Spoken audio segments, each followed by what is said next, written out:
Hello friend, नमस्ते, राम राम। रीना यादव की channel पे आप सबके बहुत बहुत स्वागत है। मैं आप सब बीच में बहुत प्यारा चटकुला नाच गीत लेके आई हूँ। ननद के नोक झोंक है। अब मेरा गीत कैसा लगा कमेंट बॉक्स में जरूर बताना। अच्छा लगे तो लाइक सब्सक्राइब शेयर जरूर करना। अपना आशीर्वाद दुलार जरूर देना। मेरे चैनल को ज़्यादा से ज़्यादा सपोर्ट करना। इस गीत पे ज़्यादा से ज़्यादा आशीर्वाद देना, शेयर जरूर करना दोस्तों। आप सबको बहुत बहुत धन्यवाद।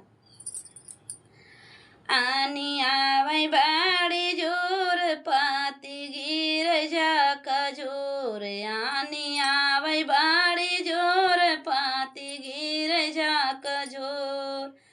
हमारी ननद है रानी दोपहरिया में। हमारी ननद है रानी दोपहरिया में।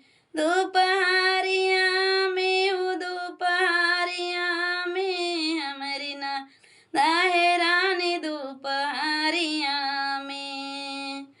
लेबै जेवना बनाय लेबै ननद के मनाय। लेबै जेवना बनाय लेबै ननद के मनाय। अरे गठरिया बनब दोपहरिया में। गठरी बनब दोपहरिया में। आनी आवै बड़ी जोर पाती गिर जा कजोर। आनी वही बड़ी जोर पाती गिर जा कजोर। अरे ननद है रानी दोपहरिया में। दोपहरिया में दोपहरिया में हमारी ननद है रानी दोपहरिया में। हमारी ननद है रानी दोपहरिया में।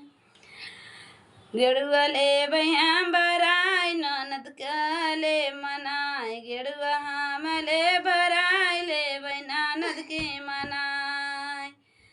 अरे पानिया पियबै दोपहरिया में। ननद पानिया पियबै दोपहरिया में। आनी आवै बड़ी जोर पाती रजा कजोर। अरे ननद है दोपहरिया में। अरे ननद